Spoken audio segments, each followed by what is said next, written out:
Hey everybody, Tom here with Hidden Beats, and today we're talking with Mr. Ray Hathorne. How are you doing, sir?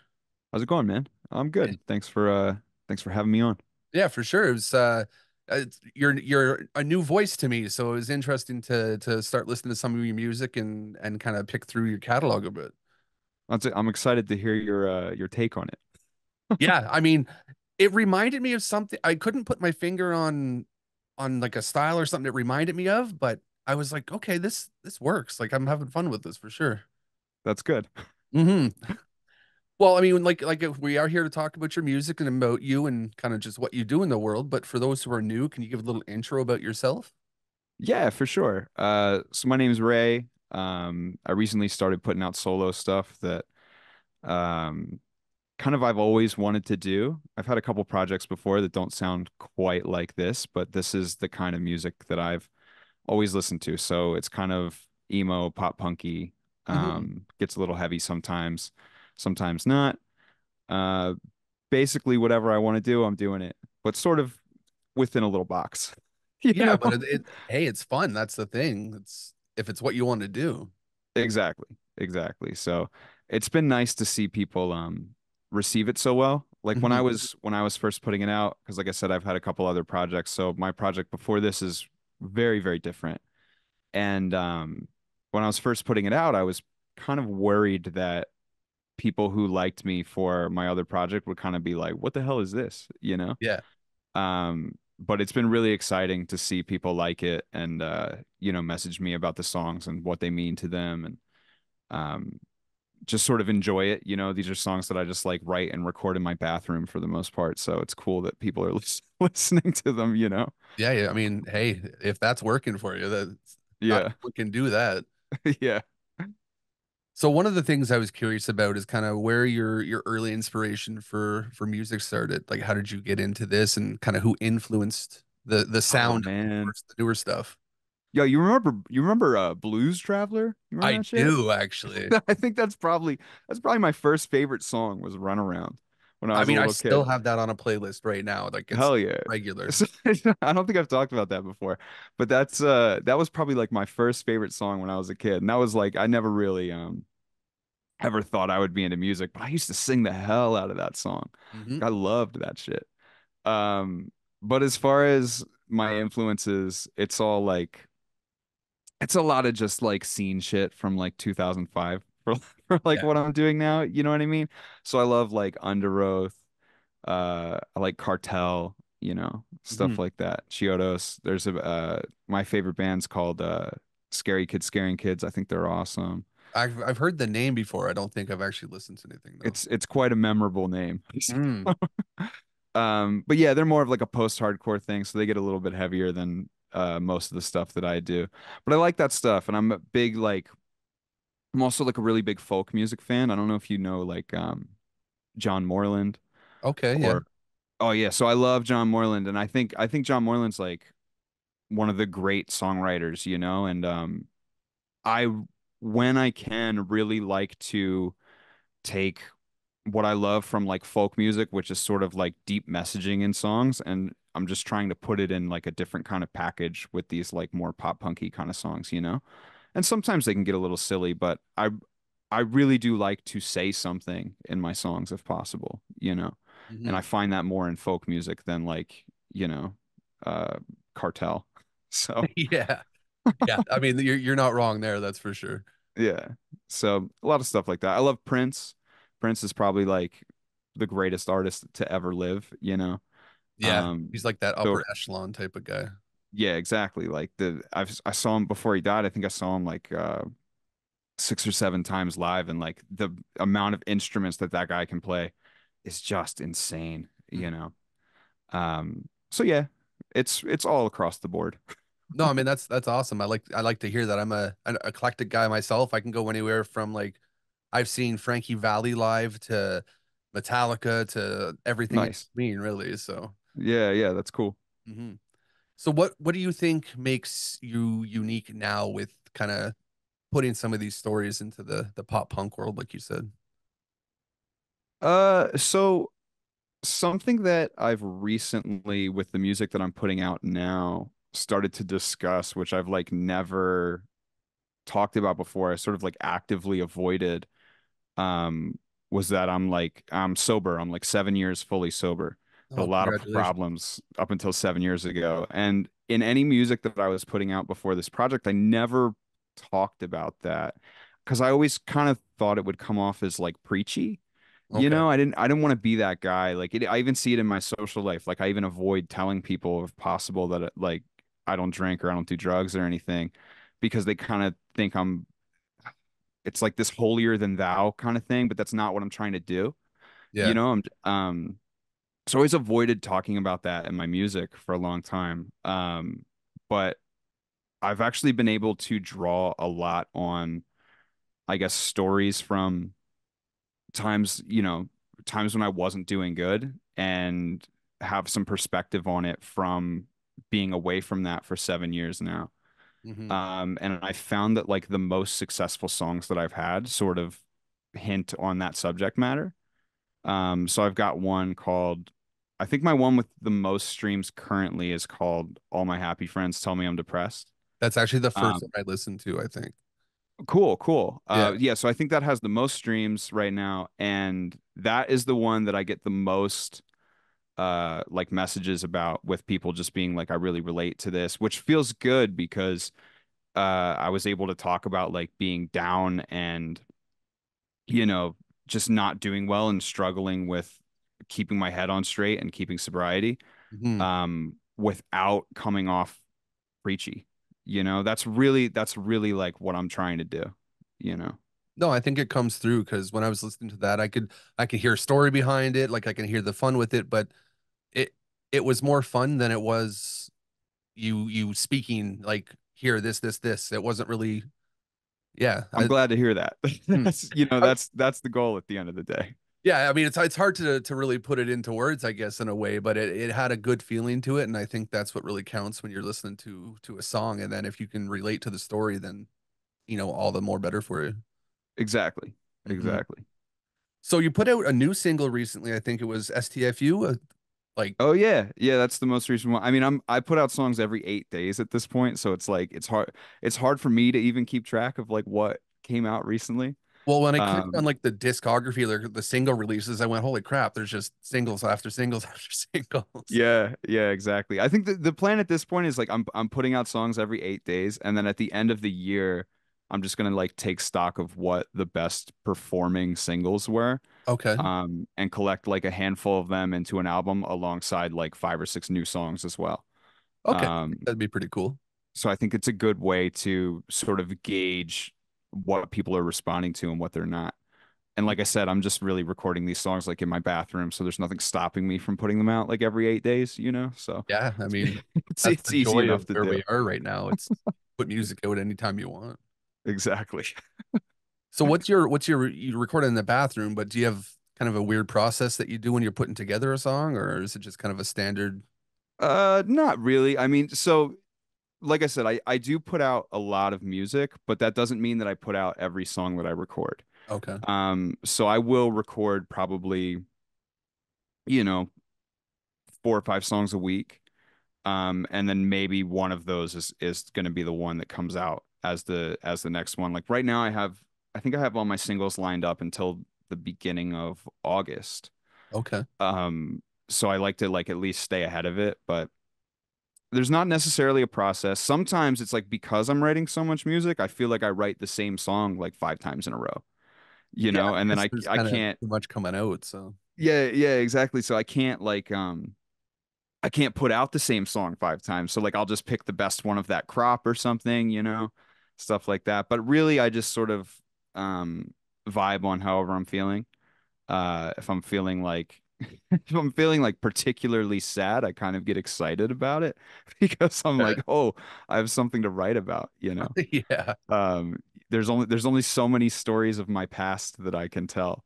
So, you can only talk about so much about toxic relationships and being sober. It's like I'm not in a toxic relationship at all right now. So it's like when you sing about that stuff, you're sort of like mining the past. Or like when I sing about struggling with sobriety, it's like I'm sort of mining the past. So if I am in a situation where like, oh, I'm having a pretty bad day, it's like, oh, sick, let's write about this. yeah. You know? Is it harder to pick something out of the air to write about, or because you have this kind of lived knowledge already from your past stuff? Sometimes it is and sometimes it's not. It's really a weird feeling. Like for example, I have this song called Flatline, which is doing pretty well. Hmm. And that song in particular, I was in the process of recording a completely different song, and it just wasn't going my way. And I had spent probably like 2 hours recording this one particular song, and I just really didn't like how it was turning out. Um, and so I was like, you know what? I'm just gonna switch to something completely different. And so I wrote and recorded Flatline like line by line live in the studio. Like, I didn't even know where it was going. I didn't know what was going to happen. That one just felt like it just sort of like fell out of me. Okay. Um, and as of right now, like every day, that one gets the most streams by like a significant amount. So s- Hmm. sometimes songs just come out of nowhere, man, and they work. Like I was sitting there struggling, being like, this is terrible, I'm doing terrible, and then the next thing I know, I'm like, wow, I really like this new song that I'm writing. So Hmm. it's hard to explain. Sometimes they just I don't know where they come from, man. Yeah, I mean, hey, inspiration strikes in the weirdest spots sometimes. Yeah, exactly. What's your favorite part about the process? I mean, if you're sitting there writing, putting it together in the studio, or just even performing it for someone. Um, so I think I just really like to write. I really like if I get like a good turn of phrase or a good like metaphor inside of a song. Um, so the reason like I ever started writing was are you familiar with Bright Eyes, Conor Yeah, Oberst? yeah. So I'm a huge Bright Eyes fan. And so I first heard Bright Eyes like a lot of people when I was like 13 or 14 years old, and it just like really took over my life. And it's the reason I started writing in the first place, because I was just like, wow, like this guy is so deep, and everything's like way deeper when you're 13, 14 years old. You know what I Yeah. mean? You're just like, this is so profound. And the thing is, like those Bright Eyes songs do hold up though, you know?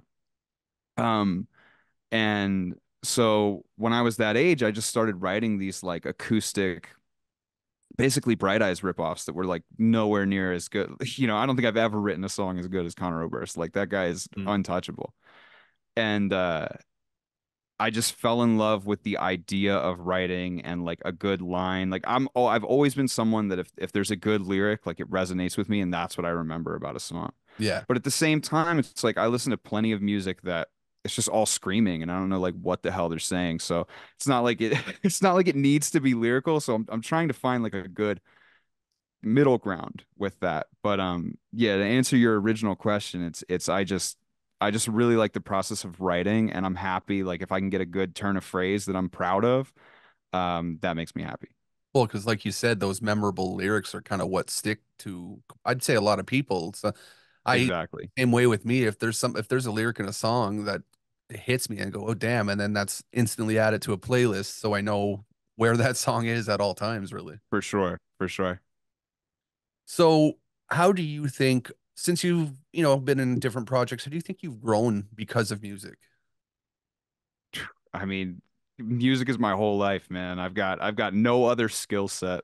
This is all I've got. I've been pushing at it so long. I mean, I was I'm originally from New Jersey, and I moved to Los Angeles when I was 18 years old, and I've just been like grinding it out ever since. And there's been plenty of times where I didn't think music was necessarily going to work. Hmm. But I kept doing it because like I said before, I've got nothing else. Like it's the only thing I can do. Like I heard someone say one time who was a musician, they were just like, if you can do anything else and be happy, do it, you know? Yeah, I've heard that a few times actually, I think too, in similar ways. Yeah, like if you could do anything else and be happy, do it. And it's just like I can't, that's it. Like I can't do anything else. Hmm. And luckily, like everyone in my life has been supportive of that, even in like looking back on it, even in moments where I don't think they should have been. But things have turned out okay. But my project before this was called North Kingsley. And I would say that's a big turning point in me, like understanding how the music industry works and understanding how to um move forward in the music industry and what works and what doesn't, seeing a lot of like back end business stuff. Mhm.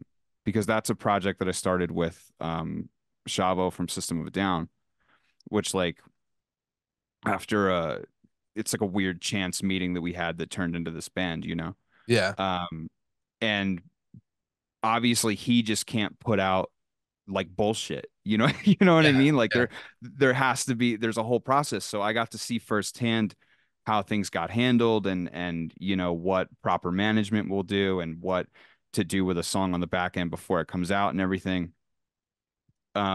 We actually have a full length coming out probably sometime later this year. I'm not sure, but that's, you know, that's Mhm. exciting. Very very different than what we're doing now, or And than what North I'm Kingsley is doing a now, recognizable name still out there. So, like for I've heard, sure. yeah, So I'm excited about that too, but I would say that being in that project um really influenced my ability to be like a musician full time as a career.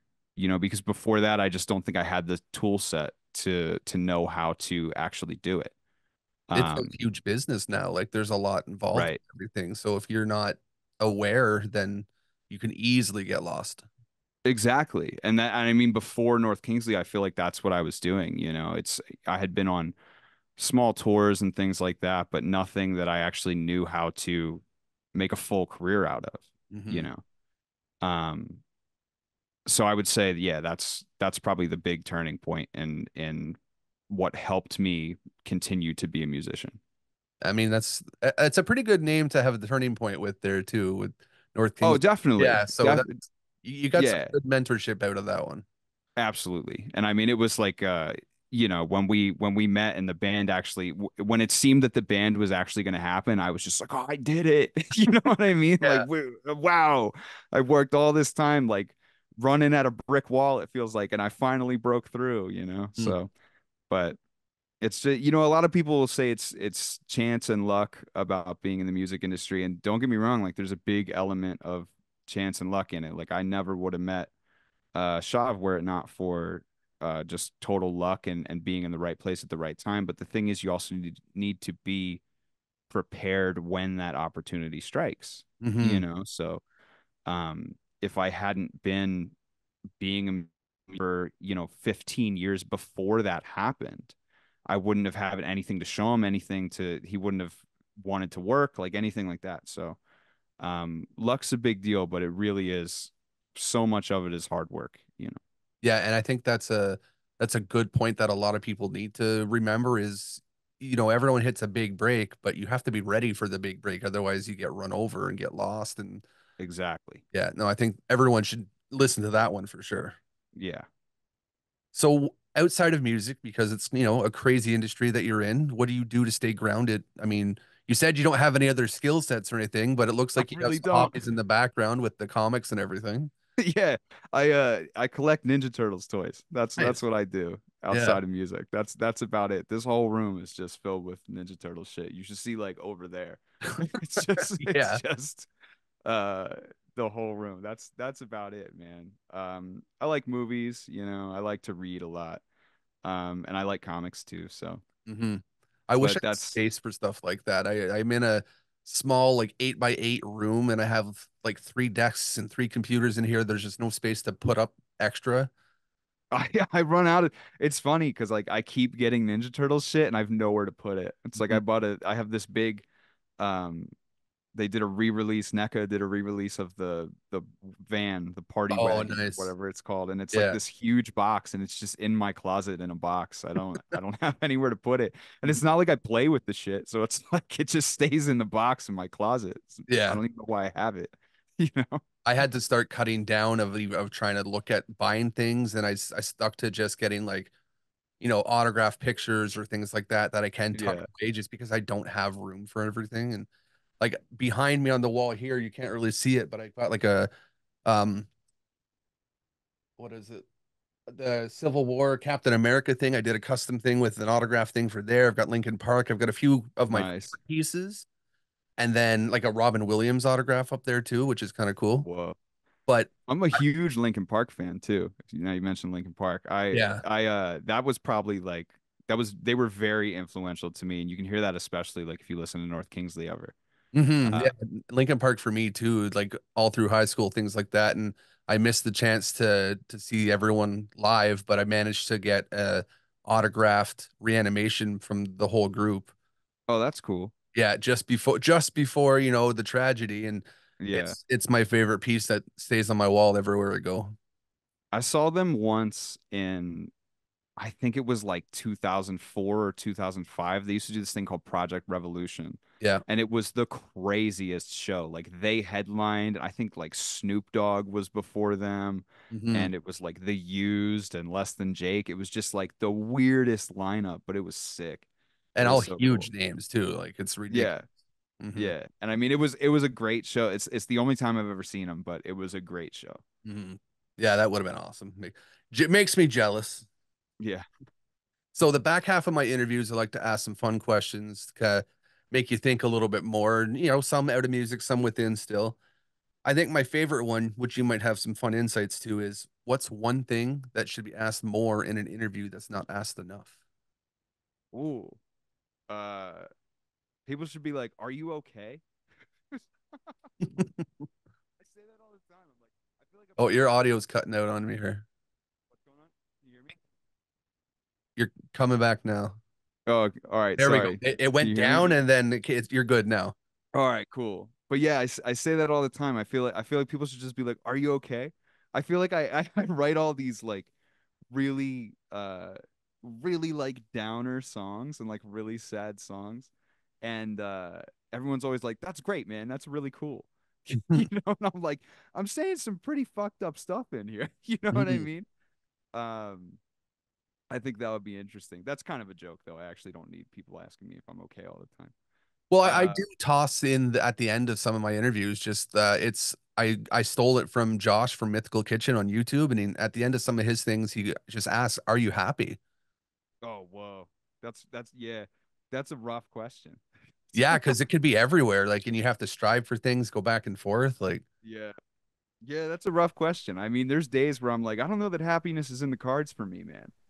mhm, It's just like I think I hate to play into that like tortured artist trope, but I just feel like all my like favorite musicians have always just had like major problems, and that's like what made them good musicians. And part of me wonders if that's like sort of a self-fulfilling prophecy. mhm. Like if you care so much about being a musician, do you sort of force yourself to be um messed up in the head mentally? Like I wonder this about myself sometimes. Like Yeah, do I push myself into these dark places specifically for the music, or if I wasn't writing you just cut out again. let me try here. Can you hear me now? Yeah, there we go. Man, I don't know what's happening. This is normally so It's like reliable. you tapped your desk or something, and then it just stopped. Yeah, that's so weird. Let me just make sure everything's in there. We can edit this part out too. All right, cool. All right, does that it looks Yeah, like it's reading. yeah, I know you're coming in crystal clear now. Okay, cool. But yeah, like I was saying, it's I wonder, I don't know where it cut out, but it's like I wonder if that is a self-fulfilling prophecy being a musician in that way. Like if I was not writing music and not like constantly trying to find ways to describe how I'm feeling, would I take myself to these like dark places in my head, or would I just sort of move through life kind of without thinking about it or dealing with it? Mhm. Because it's like when you think about those Bright Eyes songs, like the great things about those old Bright Eyes songs is just he's just like so down, and he's writing about it in such this poetic way. Um, We'll even look at like Chester in Lincoln Park. Everything exactly. he sang seemed to be kind of in that downward spiral direction. Yeah, exactly. And it's just like everyone always praised, the music that he wrote and the things that he wrote, but hindsight's 2020, and like when you look back on all these things that he was saying and then you see like ultimately what happened to him, it's kind of like it's almost like he was saying, yeah, this is a problem. Hmm. you know. That's just it. Um I did listen to a few songs at one point, and I was like, man, he's literally speaking the the end here, it seems like. Yeah, yeah, it's really strange, man. And Mhm. I'm not saying like I totally don't actively feel depressed in that way, you know? Like it's not something like that, but like I said, I do wonder if it's just sort of this feedback loop of like being an artist where I just feel like I need to have something to say, so I'm just constantly, even if I'm not down, I'm like bringing myself to that place mentally, you know? Or would that happen otherwise? I really have no way to know about it.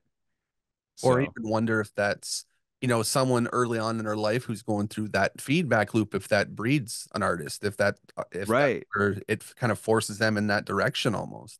Right, right. It's fun. I know this was supposed to be the fun part of the interview. I feel like I really, I really fucking took it. I didn't expect to go that way. That's fun. Hey, we go, like I said, I go all over the place. Yeah. Or the other one is like, what's your favorite episode of Degrassi? That's that. Either ask like, are you super depressed, or what's your favorite episode of Degrassi? I think Yeah. that's That's one thing I've never actually sat down and watched Degrassi like ever. oh man, that's my favorite right there. Yeah, I know. I think I saw that in your profile or something like that, that you had a Degrassi enthusiast or something. Oh yeah. Yeah, I love it. I wrote my whole Spotify bio is this like long it's just this like long essay about Degrassi essentially because I just thought it was kind of funny, you know. Yeah. It's like I think that if they allow you 1,000 characters in a Spotify bio, mine's like 999 characters all about Degrassi. I mean, if you got to make it interesting too. Someone's going to read that and Yeah, be like, okay, this guy's a little bit odd, but let's listen to his stuff now. exactly. Just because the Exactly. two are just such a juxtaposition of each other. Right, right. I mean, I know that's the thing. It's like optically, I know how weird that is, so I like lean into it, you know. Mhm. But that's I do actually love the show. I just think Yeah. it's like I think it's like funny to talk about it. You know what I mean? It's like Hmm. what the heck, like why do you like this teen soap opera? Well, You well, know? what about it is your draw? Oh, I don't know. I think I was when Degrassi the Next Generation started, I was the same age as those kids. Okay. So I watched it like the night it came out. When I think I was in the I was in the sixth grade and they like started the seventh grade. So I was like a year Okay. younger than them. And I just felt like I watched them all through like I just never missed an episode from then on out. I don't know why. I just really really resonated with it for some reason. I just really like the teen soap opera, man. I mean, don't get me wrong. There's some fun ones out there. That's just one I haven't actually sat and watched. I think my wife still watches like some of those old shows that she used to watch in school, Yeah. and she just gets such a kick out of it. I mean, I don't know. I don't know that I could recommend it if you never watched it before, right? Like, I don't know if like if you watched it for the first time right now, you'd probably be like, yeah, this is kind of weird. You know, like I can't really get into this. The Mhm. only reason I would still watch it is just because like I liked it from when I was a kid, you know? Yeah, you've got that kind of built up love for it at this point. Exactly. I don't have patience to do a lot of things, so I don't know if I could sit and watch it would be the thing. Oh yeah. It would, like I said, it would be weird, like as an adult to go back and watch Degrassi for the first time and be like, I really like this. It's like there's probably something a little off there, you know? Hey, but to each their own, I suppose. Yeah, So we got about 10 more minutes, I think, before Zoom kicks us off here. So we'll run through a few more quick ones. cool. This one will be interesting. I know you said you listen to a lot of different things, but is there something on your go-to playlist that people wouldn't expect you listen to? Yeah, I mean, I feel like I said, a lot of the stuff that I listen to is probably a little bit unexpected. Like I absolutely love Prince. I like a lot of soft music. There's a band that I'm listening to constantly, especially now though. Have you ever heard of it's a weird band name, but you ever heard of Bill Murray, Oh the yeah. band? Yeah, Right. I So heard of it. I haven't actually gone through and listened to anything. right. So it's he used to be in Attack Attack, which is kind of funny if you think about it, because like so many bands have sprung out of Attack Attack. You got Beartooth with Caleb Shomo, and then you've got you know, the early days of Mice and Men with Austin Carlisle. But uh Bill Murray is the guy who used to sing like the clean vocals and play guitar in Attack Attack. And it is the especially these last like five songs that he's put out is so awesome. It's like really heavy music with like almost a country vibe, Okay. you know? So it almost it's like these pop country melodies, but then they put like fucking breakdowns in the song. Nice. It's just cool, man. It's super cool, and I'm listening to it constantly. I'm writing it down Um, right now, so I remember to go take a look. yeah, it's spelled weird. It's like Bilmuri. So you can't just search like the name. Okay, It yeah. always sucks telling people like, yeah, I really like Bill Murray, and they're like, yeah, I fucking love Ghostbusters too, you know? And it's like, you know, it's like it's hard to explain, but that's I Hmm. guess that's part of the joke. But Well, I mean, I at least I've heard of the name before, so. yeah, yeah, for sure. Hmm. But yeah, it's really cool, especially their new stuff. They've got an album coming out at the end of the month that I'm super hyped about. So Nice. we'll see how that I goes. wrote it down to make sure to take a look. Yeah, yeah. Um, what are some of the milestones you're hoping to achieve with the new releases and new project?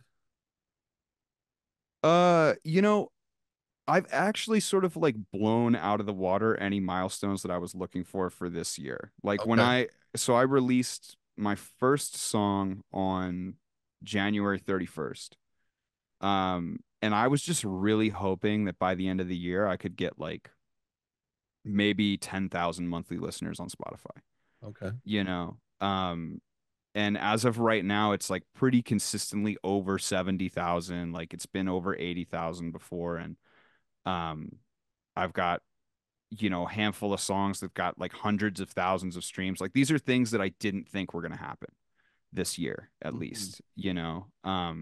So I would consider those like big milestones. And I'm just sort of like, at this point, trying to maintain and grow the I mean, best makes way I sense. can. Yeah, if you've blown out what Um, you expected, then Yeah, yeah, because I just really didn't expect to do anything near um the numbers that I'm doing right now, and like I'm super grateful about it. And uh you know, I try not to talk about it that much because it's like all those numbers can like go down. It's like monthly listeners can go down. It's like a 28-day span, right? So like Mhm. someone could watch this next year and I could have fucking 400 monthly listeners, and then this totally aged very poorly, Yeah, but who knows? But just for it to be where it is right now, like that's cool, man. Like I don't know 70,000 people. I don't think I've talked to 70,000 people in the span of my entire life. So, um, to have that many people listening to me from all around the world and have, I think the entirety of my Spotify profile, like if you add all the songs up, uh, recently crossed like 1 million streams, which is just like that's cool, man. Like these are again, I've said it a million times, like these are songs I just like record in my bathroom. So for people to listen to them that much, it feels good, especially when I've been attempting to be a musician for so long in my life, and like the vast majority of songs that I've ever written, no one ever gave a shit about. yeah, So, it's just cool to feel like that work paid off in some way. yeah. It makes sense. I mean, it's nice to see something you're doing actually work out. Really, Exactly. everyone likes that. Yeah, yeah, exactly. Hmm. What do you hope people take away from your music as a whole? Just, not necessarily song per song, but the general feeling. Uh, I just hope as a whole people listen to it and they go like, this isn't bullshit. You Yeah. know? I think generally it would be nice if people think, I think it would be a good goal actively if people could listen to my music and just sort of vibe out to it and turn their brain off. But if they did decide to actually listen deeper to it, there was something there. Okay. I think that would be good. I've struggled with that before. I would almost say that like, especially with North Kingsley, like I love those songs and a lot of people really like those songs, but that's almost like so over the top lyrical and like wordy that Hmm. to really care about it, you have to sort of like really want to listen to it in that way. I think what I'm doing now, I would very much like for, like I said, you to be able to listen to it and not even think twice about what it's about. And you're just like, oh, this is sort of a fun song. But if you give a shit to listen more, there's more there for you. I think that would be a good goal, and I would be pretty stoked if people could take that away from the music. Yeah, I think that's a perfect goal, to be honest. You can have a nice mix of both. Yeah, yeah. So what's your motivation to keep going then at this point? You've surpassed milestones, you got stuff coming out all the time. I What's can't your do anything next else. step? I have no other skill set. Well, yeah, I guess we could go go back to that. Yeah, I literally I need to keep eating. Like that's my motivation to keep Yeah. going. But no, realistically, it's just something I'm really passionate about, you know. Like I said earlier, like if I could do anything else and be happy, I would do it, you know. Hmm. Um, so this is just sort of how the cards were dealt to me, and Yeah. so I'm playing as best as I can. Just where life is. Right. Well, man, that's all the points I have written down here. Is there any kind of final words of wisdom you'd like to leave to people? We should demand a theatrical release of Degrassi Goes Hollywood. It's an Yeah. excellent TV movie that needs to be released theatrically. I think you can do that in some spots. Like you can like rent out like theaters and play DVDs, like whatever you want, really. Yeah, but I want it to be nationwide. I want Okay. everyone to see it, you know? Well, we'll try to make sure we get some fans like hashtagging, Degrassi movie release and things like that. We can get it out there for sure. Yeah, yeah. I really just want, yeah, let's do that. We'll start a grassroots movement. And then if it does happen, we can point back to this as the thing and then we can go to the red carpet. That's really all I want, That'd you be kind know? of awesome, actually, if you I think just about it. want the Degrassi people to know that I'm watching. You start seeing Drake in the tags and stuff like that, because Yeah. Oh, he's not showing up. he You know won't. what's crazy though? I used to say all the time because there's like a couple people on Degrassi who did music, and Hmm. the one character was named Craig. I know we only have like a minute left. I'll try to wrap this up.